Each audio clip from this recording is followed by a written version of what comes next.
Bom dia, meus irmãos, graça e paz. Nós estamos, então, estudando os 5 pontos do calvinismo e hoje o nosso ponto é graça irresistível, também chamada de chamado eficaz ou vocação eficaz.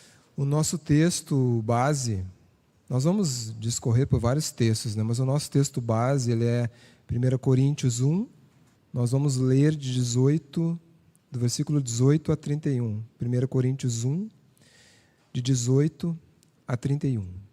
Subtítulo aqui, a mensagem da cruz. Paulo então diz aos coríntios: certamente a palavra da cruz é loucura para os que se perdem, mas para nós, que somos salvos, poder de Deus. Pois está escrito: destruirei a sabedoria dos sábios e aniquilarei a inteligência dos instruídos.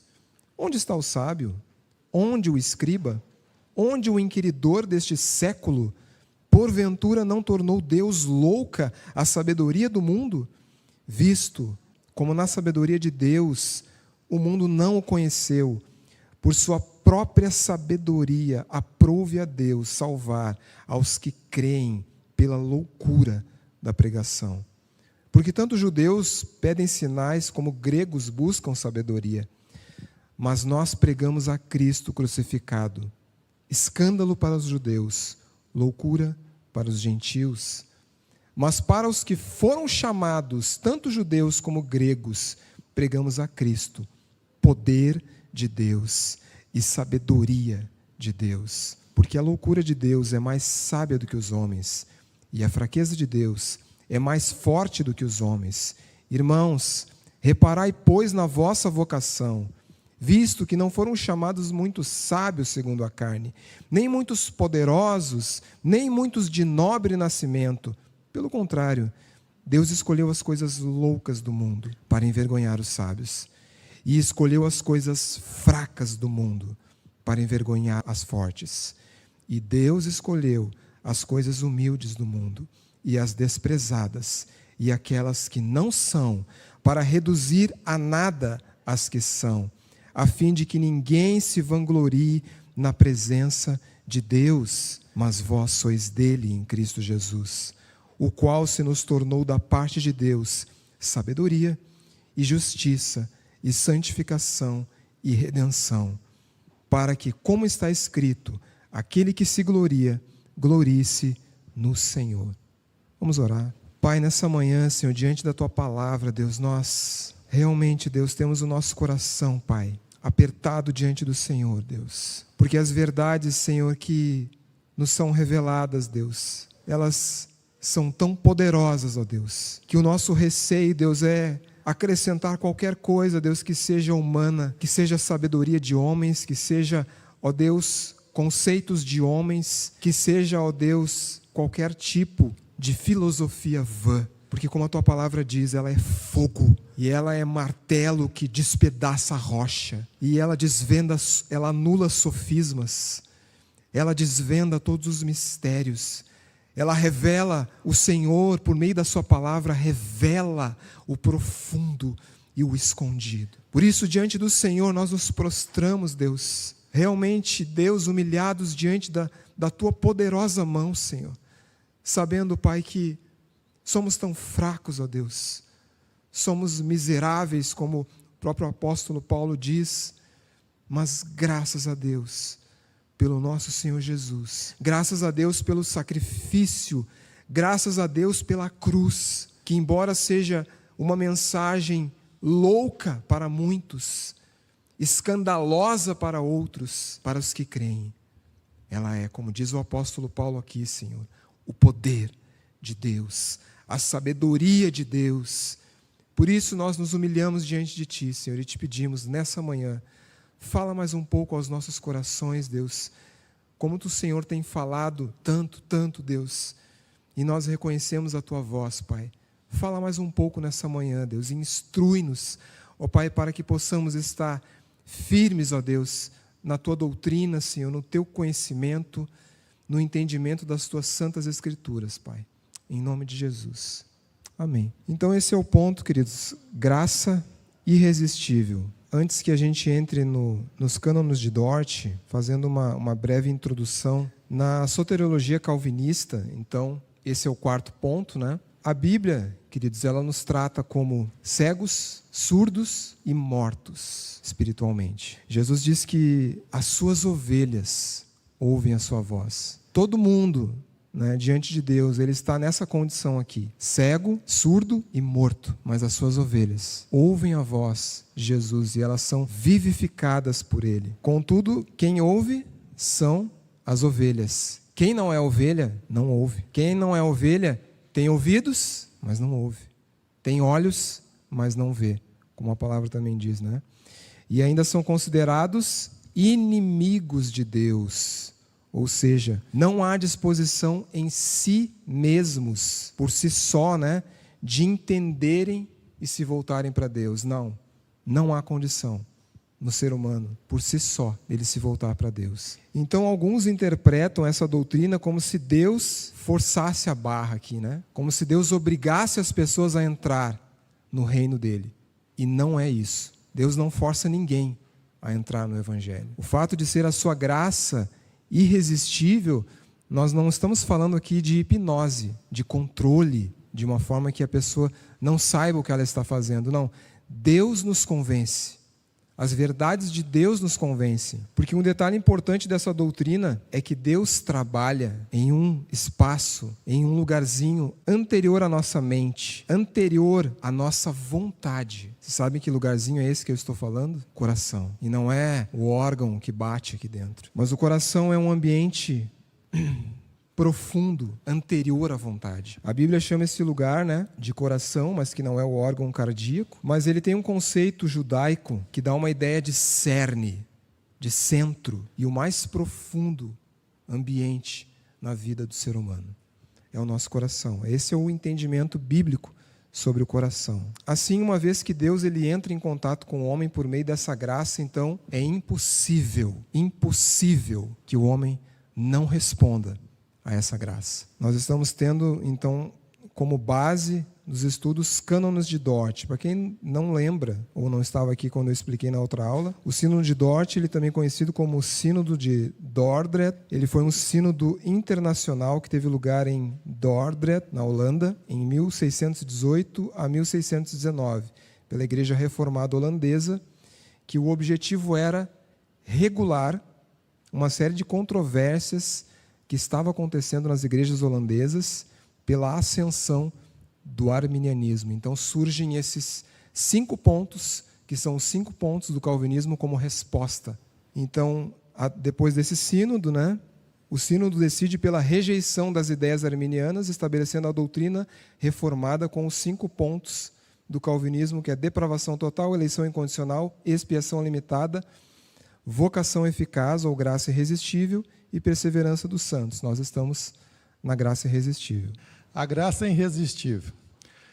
Deus faz com que aqueles os quais Ele escolheu ouçam o Evangelho mediante a pregação e poderosamente ilumina suas mentes pelo Espírito Santo, de tal modo que possam entender corretamente e discernir as coisas do Espírito de Deus. Mas pela operação eficaz do mesmo Espírito regenerador, Deus também penetra até os recantos mais íntimos do homem. Consequentemente, todo aquele em cujos corações Deus opera desta maneira maravilhosa são, certamente, infalivelmente e efetivamente regenerados, de fato, passam a crer. Então, tudo isso significa o quê, né, que o Orlando leu? Significa que todos aqueles que são salvos, são alvos da graça, são alcançados por ela, ou seja, todos aqueles que Deus intenta salvar serão salvos efetivamente. Todos aqueles a quem Deus deseja salvar, Ele salva. Não há como eu dizer não. Ah, mas isso aí não é obrigar, então... Irmão, não. É convencer, é mostrar a verdade, é estabelecer. Se você vê diante da sua frente, bem na sua frente, se abrir uma fornalha de fogo, você vai entrar nela? Não, né? Você vai perceber algo que está diante de você, então você vai dar graças a Deus porque os seus olhos perceberam. É isso que acontece com aqueles a quem Deus deseja salvar. Ele os salva. Mas o que não significa? Não significa que Deus traz o homem à força para o seu reino, como eu disse, né? Também não significa que não devemos responder a essa graça, mas Deus atua em nossa vontade, abrindo os nossos olhos para as suas verdades espirituais. Como eu disse, né? Se abre diante dos nossos olhos o entendimento para que a gente perceba essas verdades espirituais. O último, não significa também que o eleito não possa resistir a essa graça temporariamente, mas não poderá resistir para sempre. E é isso que muitas vezes confunde a cabeça de alguns, confunde a nossa cabeça muitas vezes, quando nós falamos de Jesus para alguém e essa pessoa não responde, essa pessoa não atende. Aí a gente pensa, mas essa palavra foi tão convincente, eu falei de uma forma tão clara, como que essa pessoa não se convenceu? Porque é Deus que convence. A palavra mesmo diz, né, que é o Espírito Santo quem convence do pecado, da justiça e do juízo. Então vamos discorrer um pouquinho sobre o que o texto diz, né? O que estava acontecendo aqui com essa igreja de Corinto, que Paulo escreve essas coisas? Então Paulo trata os coríntios dessa maneira, porque algo estava acontecendo ali. Estava havendo um problema de divisão, e esse foi um dos motivos pelos quais Paulo escreve a carta. Que divisão era essa? A gente vê no texto ali, né? Quem já leu o livro sabe. Uns dizendo que era de Paulo, outros dizendo que era de Apolo, outros dizendo que era de Cefas, de Pedro, né? E um quarto grupo ainda dizia, eu sou de Cristo. Não é uma questão, queridos, de que nós tenhamos preferência. Eu tenho preferências de pregadores, de ensinadores, de teólogos que eu gosto de ouvir, até mesmo da nossa denominação. Tem alguns que eu não gosto tanto quanto eu gosto de outros. Então são preferências que nós temos, mas não é isso que Paulo está tratando aqui nessa carta. Eles estavam falando algo muito mais sério, né? Eles estavam brigando, fazendo disputas para saber qual desses líderes era o mais culto, mais erudito, mais espiritual, e assim a igreja estava sendo rachada. Então tudo isso estava acontecendo porque os coríntios estavam tendo na igreja o quê? O mesmo comportamento que eles tinham no mundo. E eles estavam trazendo isso para dentro da igreja. Por quê? Os coríntios, eles eram gregos. Eles gostavam, né, de filosofia, eles gostavam dessas ideias inteligentes e discorrer sobre os assuntos inteligentes. Eles estavam buscando as mesmas coisas dentro da igreja. Qual o problema disso? Todos os problemas. É interessante que Paulo diz aqui no capítulo 2, ele fala assim, eu, irmãos, quando fui ter convosco, anunciando-vos o testemunho de Deus, não fiz com ostentação de linguagem, de sabedoria, porque decidi nada saber entre vós, senão a Cristo e este crucificado. Ou seja, não se trata de uma mensagem bonita, não se trata de uma mensagem eloquente, não se trata de um estudo refinado, mas é uma mensagem dada por Deus, a mensagem da cruz. Como ele diz antes, escândalo para o judeu, loucura para o gentio. Então, Paulo está tratando com esses problemas aqui, né? Os coríntios gostavam dessas coisas. O que eles faziam? Eles faziam seus discursos em praça pública e ficavam ali conversando essas ideias filosóficas. Depois eles passavam a sacolinha e era por aí o negócio. Eles viviam desse jeito e queriam trazer essa coisa para dentro da igreja.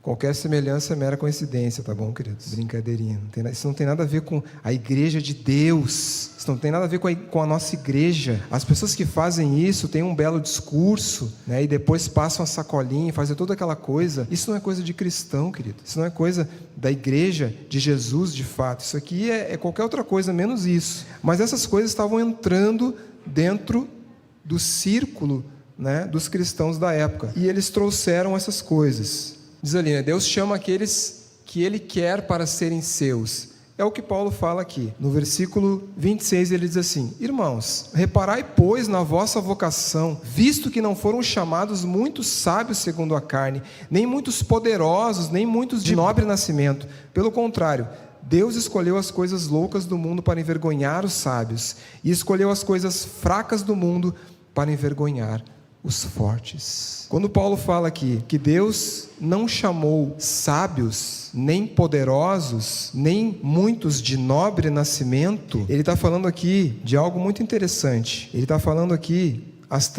ele está se referindo aqui às 3 marcas da aristocracia: pessoas ricas, pessoas influentes na época, né? Pessoas que tinham nobre nascimento, ou seja, que eram importantes desde berço. E hoje nós vemos como nós somos tendenciosos a agir da mesma maneira, a considerar essas coisas. Mas Paulo está dizendo: observem, quem está no meio de vocês não são aqueles que são muitas vezes rejeitados, não são muitas vezes aqueles que não são. Para quê? Para envergonhar aqueles que são, ou aqueles que pensam que são alguma coisa. Então, como ele diz ali, né? Existe um chamado geral que Deus chama todos para que se arrependam dos seus pecados. E existe o chamado eficaz. Se Deus não fizesse isso, ninguém se arrependeria dos seus pecados. Jesus mesmo disse: muitos são os chamados, poucos os escolhidos. Por quê? Porque todos são chamados de uma forma geral, mas o que nós estamos falando aqui é o chamado eficaz. É aquele que chama, é quando Deus chama, nos santifica e nos glorifica. Paulo também fala aos Romanos, e esse texto diz assim, eu vou ler rapidamente: sabemos que todas as coisas cooperam para o bem daqueles que amam a Deus, daqueles que são chamados segundo o seu propósito, pois aqueles que Deus de antemão conheceu, Ele também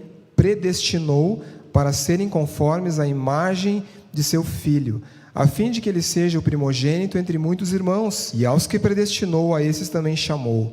E aos que chamou, a esses também glorificou. E a esses também justificou. E aos que justificou, a esses também glorificou. Que diremos então à vista dessas coisas? Se Deus é por nós, quem será contra nós? Aquele que não poupou o seu próprio Filho, mas por todos nós o entregou, será que não dará graciosamente com ele todas as coisas? Esse último versículo aqui, queridos, ele é muito mal interpretado, principalmente por aqueles que são mais sentimentais, mais entusiasmados. E olha o que ele está dizendo, ó. Se ele já deu o Filho, ele vai dar tudo. Ele vai dar o carro do ano, ele vai dar a casa própria, ele vai dar saúde, ele vai dar tudo. Não é isso que Paulo está falando aqui. O que Paulo está dizendo aqui, queridos, é muito mais maravilhoso do que isso. Paulo está dizendo o seguinte, que aqueles a quem ele chamou, ele predestinou, e a esses predestinados ele vai glorificar. Quando ele diz assim, aquele que não poupou o seu Filho, mas antes por nós o entregou, será que ele não vai certificar de que esse sacrifício seja eficaz? Será que ele não vai se certificar que esse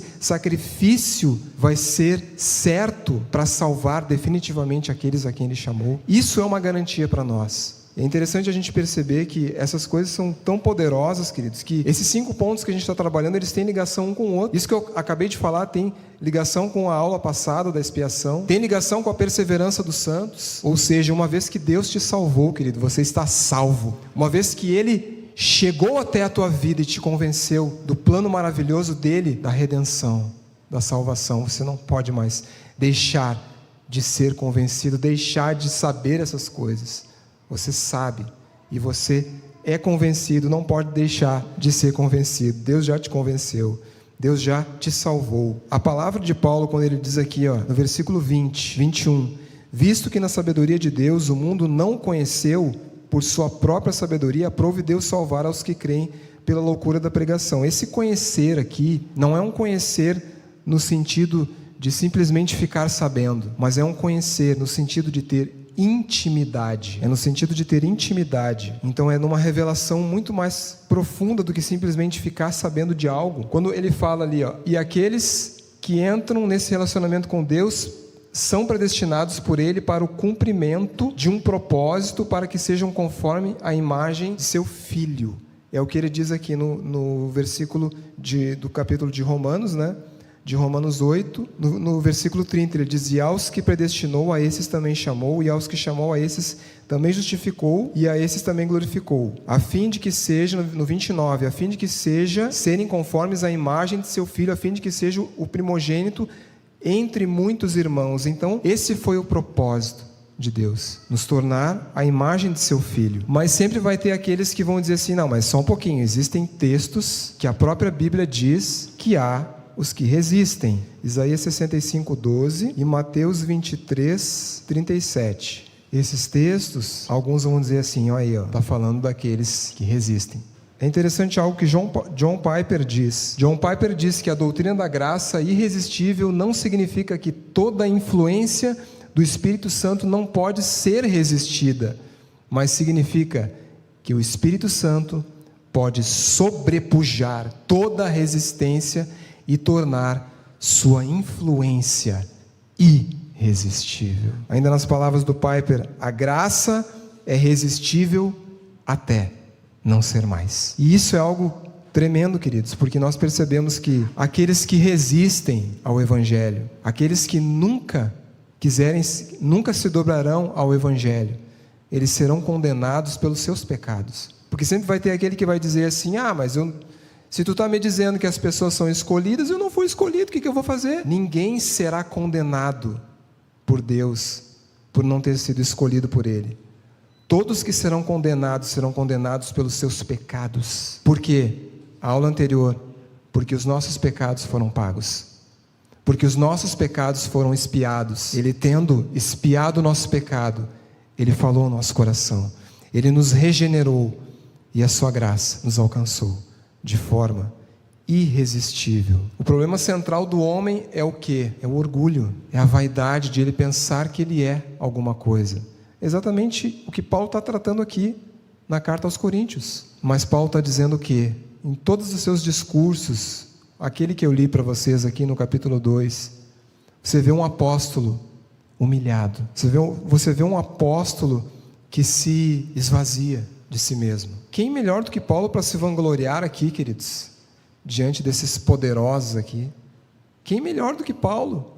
Mas ele diz: eu decidi nada saber entre vós, senão a Cristo crucificado. Eu decidi me esvaziar de mim mesmo. Eu decidi anunciar o testemunho de Deus, e eu não fiz com uma ostentação de linguagem, de sabedoria. Para quê? Para que o Evangelho não fosse apoiado, como ele diz, em palavra, mas no poder do Espírito Santo. Então Deus pode usar alguém humilhado, mas não pode usar alguém que é arrogante. Não pode usar alguém que pense de si mesmo além do que convém, como também Paulo diz. Deus é soberano. Se Ele intentar fazer alguma coisa, Ele fará e acabou. É o que diz lá em Deuteronômio 4:35, né?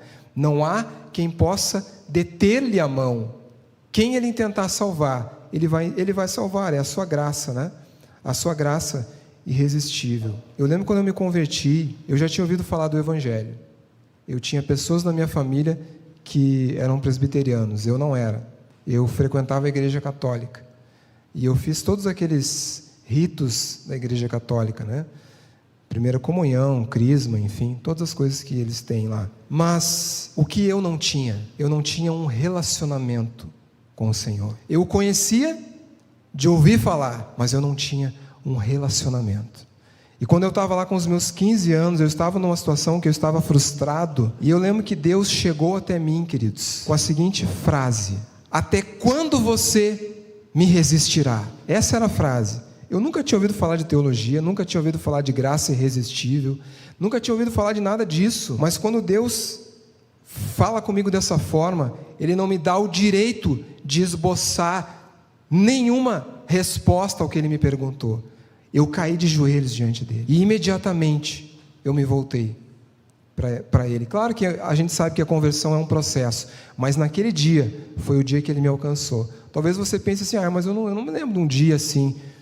Talvez você não se lembre, mas há um momento em que você se lembra de estar andando com Ele. E nesse momento, é o momento que a graça dEle te alcançou. Por quê, queridos? Porque Deus é soberano. Se Ele intentar, como eu disse, fazer alguma coisa, Ele fará, né? O que Jó diz no capítulo 42:2?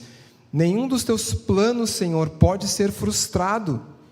Ninguém frustra os desígnios do Senhor. Isaías 43:13 diz: agindo Deus, quem impedirá? Isaías 46:9 diz: desde o princípio anuncio o que há de acontecer, e desde a antiguidade as coisas que ainda não sucederam, que digo, o meu conselho permanecerá de pé, farei toda a minha vontade. Então, por que é importante nós sabermos isso? Isso é uma segurança para nós, que a graça dEle nos alcança, que a graça dEle cuida de nós, que ela nos preserva.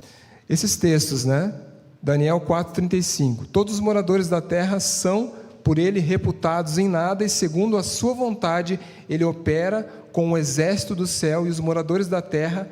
Não há quem lhe possa deter a mão, nem lhe dizer: que fazes? Deus é quem opera em nossos corações.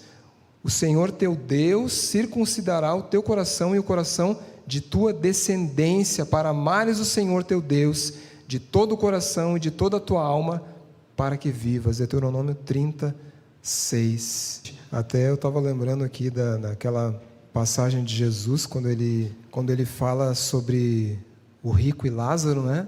Quando ele explica aquele texto, e ele diz que o rico fala: manda que Lázaro ressuscite dos mortos e fale lá ao meu povo, que pode ser que eles percebam esse local de tormento e não venham para cá. E que o pai Abraão ali, como uma representação de Deus mesmo, diz, né? Ainda que se levante alguém dentre os mortos, não será suficiente para eles. Ou seja, estava fazendo uma alusão ao próprio Cristo que haveria de ressuscitar. Isso não é prova para alguns. Alguns olham para isso e não valorizam, não entendem. E Ezequiel fala uma coisa interessante aqui também, quando ele diz ali, Ezequiel 36, 26, dar-vos-ei coração novo e porei dentro de vós espírito novo, tirarei de vós o coração de pedra e vos darei coração de carne. Porei dentro de vós o meu espírito e farei que andeis nos meus estatutos, guardeis os meus juízos e os observei. Olha que interessante o que Ezequiel diz. Não é simplesmente um novo nascimento, uma conversão ali, um ato em si, ou um primeiro ato, vamos dizer assim, né? Ele diz: eu não só vou colocar em vocês um coração novo, como eu também vou fazer vocês guardarem os meus estatutos e juízos e observá-los. Ou seja, está falando sobre o quê? Sobre santificação. É o que Paulo diz: aos que chamou, a estes justificou.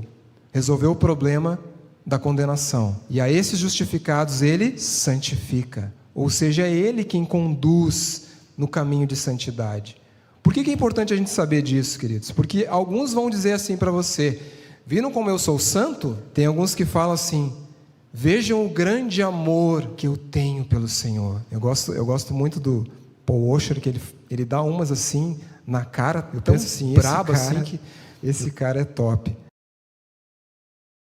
Ele fala assim: nunca diga que você tem um grande amor por Deus, porque você não tem. E não tem mesmo, queridos. Nós não temos. O que Paulo diz? Que o amor ele é derramado no nosso coração através do Espírito Santo. Ou seja, nem o amor que você tem por Ele é seu, mas é dele. É dele. Ele te deu, Ele derramou no seu coração. Então é Ele que nos faz sermos santificados. E como o homem poderia, queridos, resistir a esse agir de Deus, uma vez que é Ele quem opera essa regeneração? A graça é irresistível. Quando Ele chega até você, você não resiste. Você é tomado pelo seu toque. Então, o que é bom a gente sempre lembrar? É bom a gente sempre lembrar de uma coisa, queridos, que a salvação, ela não é um mero sentimento intelectual, ela também não é um mero conforto emocional. Eu não vou ficar simplesmente sendo instruído na minha mente sobre as verdades, eu também não vou sentir aquele conforto emocional: Jesus, eu sou teu, eu te pertenço. Não é simplesmente isso, isso faz parte, mas não é simplesmente isso, mas é um ato que muda o interior do ser humano. É aí que entra, queridos, aquilo que Jesus falou para Nicodemos. O que Jesus fala para Nicodemos no capítulo 3? Importa-vos nascer de novo. É importante, Nicodemos, nascer de novo. E é tão interessante que Jesus trata esse cara que é um doutor em Israel, Jesus trata ele como se ele fosse um cara até meio babaca, né? Porque ele diz assim: Nicodemos, tu és mestre em Israel e não sabes essas coisas? Porque Nicodemos começa a se comportar como um babaca mesmo. Ele diz o quê? Eu posso voltar ao ventre da minha mãe e nascer segunda vez? E Jesus tira ele para idiota mesmo, né? Tu és mestre e não sabe dessas coisas? Quem nasce da carne é carne, mas quem nasce do Espírito é outra coisa. Então ele diz: o vento sopra onde o vento mesmo quer. Nós ouvimos a sua voz, mas nós não sabemos de onde ele vem nem para onde ele vai. Assim é todo aquele que é nascido do Espírito. Ou seja, nós não controlamos. Você não controla Deus, você não controla o que você é em Deus, você não controla o seu nascimento espiritual, se você deseja nascer ou não. Vem do Senhor. Então essa transformação no nosso coração, ela ocorre de dentro para fora. Tem uma palavrinha grega que explica bem isso, aquela palavrinha metanoia. Metanoia fala de uma transformação que ocorre de dentro para fora. Essa palavra também é raiz de arrependimento, ou seja, algo que começa lá dentro de nós, mas não fica lá dentro somente, ela sai para fora. O que é esse sair para fora? São os nossos atos, queridos. É o livro de Tiago. Tens a tua fé? Mostra-me essa fé demonstrada em obras. Porque os demônios também creem e estremecem na presença dele. Queres me mostrar a tua fé? Tiago diz: pois eu com as minhas obras mostrarei a minha fé. Algo que começa lá dentro e se manifesta para fora. Então é diferente do que? De metamorfose, né? O que é a metamorfose? É aquela transformação da lagarta, né? Que se transforma na borboleta, algo totalmente externo. Mas metanoia é algo que começa lá dentro. Então esse ato de mudança interior é uma atitude prerrogativa divina em fazer isso sobre o homem. Isso corresponde a Deus fazer, querido, é uma prerrogativa dele. É ele que faz, não sou eu. Por que isso é importante, queridos? Porque, como eu disse, eu conheço muito cristão que fala assim: vejam a minha santidade, vejam os meus jejuns, vejam as minhas orações. Eu acho isso assim tão ridículo, para não falar outra coisa, porque o que é a oração? O que é a oração? É como se você desse um telefonema para Deus, né? E pedisse: Jesus, me ajuda! A oração é isso, queridos. E tem gente que trata a oração como se existisse oração boa, oração eficaz, oração forte, oração que dá resultado. Se você tiver com uma pessoa enferma em casa e você ligar para o médico e o médico chegar lá para atender, o mérito é de quem?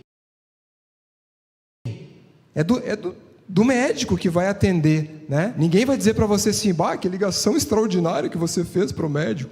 Não, foi o médico que salvou. Isso é oração, é pedir para Deus: Deus me ajuda, Deus age na minha vida. Então a mudança é uma prerrogativa de Deus e não do homem. O Sproul fala algo bem interessante, ó. Ele diz: a doutrina da graça irresistível não significa que toda a influência do Espírito Santo não pode ser resistida, significa que o Espírito Santo pode sobrepujar toda resistência e tornar a sua influência irresistível. Isso é para corroborar que Deus quebra toda resistência, né? Agora João Calvino, ele diz: Deus move a vontade não da maneira como por muitos séculos se ensinou e se creu, que seja de nossa escolha em seguida obedecer ou decidir a operação de Deus. Ao contrário, dispondo-a eficazmente. Calvino continua e diz, né? Logo é necessário que se repudie tal afirmação, tantas vezes repetida por Crisóstomo: aquele a quem Deus atrai, atrai querendo, com que insinua que o Senhor apenas espera de mão estendida, se porventura nos agrade sermos ajudados por seu auxílio. O que Calvino está dizendo aqui, queridos? Que Deus move a sua vontade, né, até o homem. Calvino está dizendo que Deus não está de mão estendida esperando a gente pegar na mão dele ou não. É como eu disse na aula passada, não foi o sacrifício de Jesus, ele não foi algo feito de forma genérica, para quem quer vem. Não, ele pensou na eficácia. Aquele que não poupou o seu filho não vai cuidar do resto? Não vai vos salvar definitivamente, como Paulo diz, né? Então, Deus está efetivamente nos trazendo até Ele, porque Ele dispõe a nossa vontade até Ele, e isso é irresistível. Isso, Ele vai te levar, de alguma forma, a encontrar a Ele, né? No caso de Jonas é tão interessante que Jonas tentou se esconder de Deus numa cidade, né? Mas quando ele estava lá dentro do peixe, ele ora e ele diz: Deus, tu sabes onde eu estou. Como é que ele quis se esconder numa cidade, mas no entanto, quando ele estava lá no peixe, então ele conhecia a Deus. Paulo, ele ficou cego no momento da conversão dele, quando Ananias ora por ele, né? Caem como que escamas dos seus olhos, né? Então, isso para Paulo, queridos, eu penso, né? Ele não fala sobre isso, a Bíblia não fala sobre isso, mas eu penso que são coisas que para ele eram tão fortes para que ele pensasse que não é por causa dele, que ele não conheceu a Jesus por causa dele, né? As próprias escamas caindo dos olhos representam como Deus abriu os seus olhos diante das verdades dele. Alguns dizem que Paulo tinha uma doença grave nos olhos por causa de algumas coisas que ele escreve, com grandes letras garrafais. Vede com quantas letras garrafais eu vos escrevo. Alguns dizem que esse era o espinho na carne de Paulo. Então tem de tudo, né? Aqui vamos falar sobre o espinho na carne de Paulo.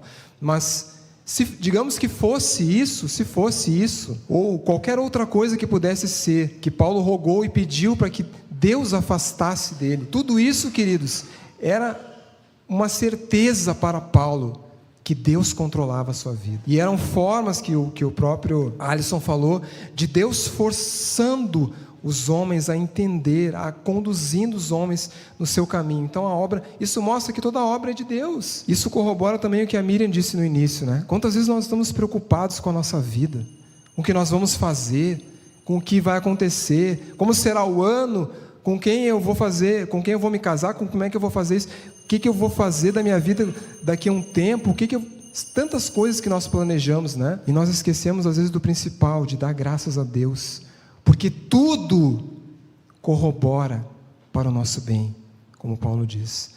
Há uma concorrência de coisas acontecendo na nossa vida que estão nos conduzindo no caminho da verdade. Às vezes a gente esquece de uma coisa. Jesus disse o seguinte, estreita é a porta, mas não é só a porta que é estreita. Ele continua, ele dizia, apertado o caminho que conduz à vida eterna. Ou seja, há uma trajetória, queridos, que nós vamos passar um trabalho até chegar ao céu. Pedro diz que nós vamos chegar lá por meio de muitas provações. Tudo isso corresponde ao projeto de Deus, a forma como Deus nos conduz no seu caminho. A essa graça irresistível, são todos os artifícios que Deus estabelece na nossa vida para nos conduzir nesse caminho. Há um exercício de vontade em rejeitar a Deus, e é o chamado da graça que atua no nosso coração e muda a nossa vontade para que possamos recebê-lo em nosso coração. O Espírito Santo é poderoso e soberano para ganhar de nós nessa batalha, para que nós, na luta contra o chamado de Deus, percamos para ganhar a vida. É isso que Deus faz com a gente, queridos. Ele nos vence nas nossas intenções contra Ele e nos conquista para o seu próprio mérito. Concluindo então, quando Deus nos chama eficazmente, junto com o chamado, Ele nos concede o quê? O poder necessário para que atendamos a esse chamado. Deus esclarece o entendimento, Ele esclarece o nosso entendimento, Ele fortalece a nossa vontade, porque Ele nos faz optar por Ele, né? Ele inclina o coração para que a pessoa tome uma decisão de segui-lo, de forma que o pecador vem livremente, voluntariamente, alegremente para Deus, atendendo ao seu chamado. Então não é nada forçado, mas Deus faz isso através da sua soberania.